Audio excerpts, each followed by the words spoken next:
ದುರುಪಯೋಗ ಮಾಡಿಕೊಂಡ್ರು ಭಾಳಷ್ಟು ಕಾರ್ಮಿಕರು. ಕೆಲವೇ ಜನ ಪ್ರಾಮಾಣಿಕರಿದ್ದರು, ಇಲ್ಲ ಅಂತಲ್ಲ, ಪ್ರಮಾಣ ಭಾಳ ಕಡಿಮೆ. ಈಗ ನಮ್ಮ ಇಂಡಸ್ಟ್ರಿಗಳೆಲ್ಲ ದಿವಾಳಿ ಆಯ್ತು. ಕಾರಣಕ್ಕಾಗಿ ಅನಿವಾರ್ಯವಾಗಿ 90ರ ದಶಕದಲ್ಲಿ ನಮ್ಮ ಪಿ ವಿ ನರಸಿಂಹರಾಯರು ಮತ್ತು ಮನಮೋಹನ್ ಸಿಂಗ್ ಕುಳ್ಕೊಂಡು ಡಂಕನ್ ಒಪ್ಪಿಗೆ ಅಥವಾ ಒಂದು ಅಗ್ರಿಮೆಂಟ್ ಆಧಾರದ ಮೇಲೆ ನಮ್ಮ ದೇಶಕ್ಕೆ ಖಾಸಗೀಕರಣ ತಂದರು, ಮೊನಟೈಸೇಷನ್ ತಂದರು, ಏನೋ ತಂದ ಈ ದೇಶ ಇವತ್ತು ಈ ನಮ್ಮ ಅಮೇರಿಕೆಯ ಪರವಾಗಿ ರಚನೆ ಮಾಡಿದ್ದಕ್ಕಾಗಿ ಇವರು ಟ್ರಂಪ್ ಇವತ್ತು ಮಾತಾಡ್ತಾರೆ.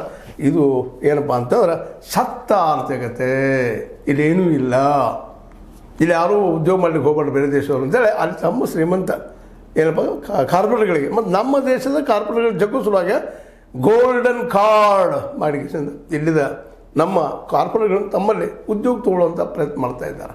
ಮತ್ತು ನಮ್ಮ ದೇಶ ಇವತ್ತು ಯಾರು ಮಾಡಿರ್ತದಪ್ಪ ಅಂದ್ರೆ ಈ ಕಾರ್ಪೊರೇಟ್ಗಳ ಮೇಲೆ. ಈ ಕಾರ್ಪೊರೇಟ್ ದುಡ್ಡು ಹಾಕಿ ಇಲ್ಲಿ ಉದ್ಯೋಗ ಸೃಷ್ಟಿ ಮಾಡಿದ್ರೆ ಉದ್ಯೋಗ ಇಲ್ಲ ಅಂದ್ರೆ ಇಲ್ಲ ಅನ್ನೋಂಥ ಸ್ಥಿತಿ ಬಂದದ ನಿಂತದ. ಅದಕ್ಕೆ ಇವತ್ತು ಮೋದಿಯವರಿಗೆ ಉತ್ತರ ಕೊಡಬೇಕಾಗ್ಯದ. ರಷ್ಯಾ ಜೊತೆಗೆ ಅಥವಾ ಚೈನಾ ಜೊತೆಗೆ ಹೋಗ್ಬೇಕು, ಹೋದ್ರೂ ಒಂದು ಭಾಳ ದೊಡ್ಡ ವಿಷಯವನ್ನು ಇಲ್ಲಿ ಪ್ರಸ್ತಾಪಿಸಲೇಬೇಕಾಗ್ತದೆ. ಏನಪ್ಪ ಅಂತಂದ್ರೆ ಮೋದಿಯವರು ಮತ್ತು ಬಿ ಜೆ ಪಿಗರು ಮತ್ತು ಆರ್ ಎಸ್ ಎಸ್ಸಿಗರು ಇವತ್ತು ಗಾಂಧಿ ಹತ್ತಷ್ಟು ಅಭ್ಯಾಸ ಮಾಡಬೇಕಾಗ್ಯದ.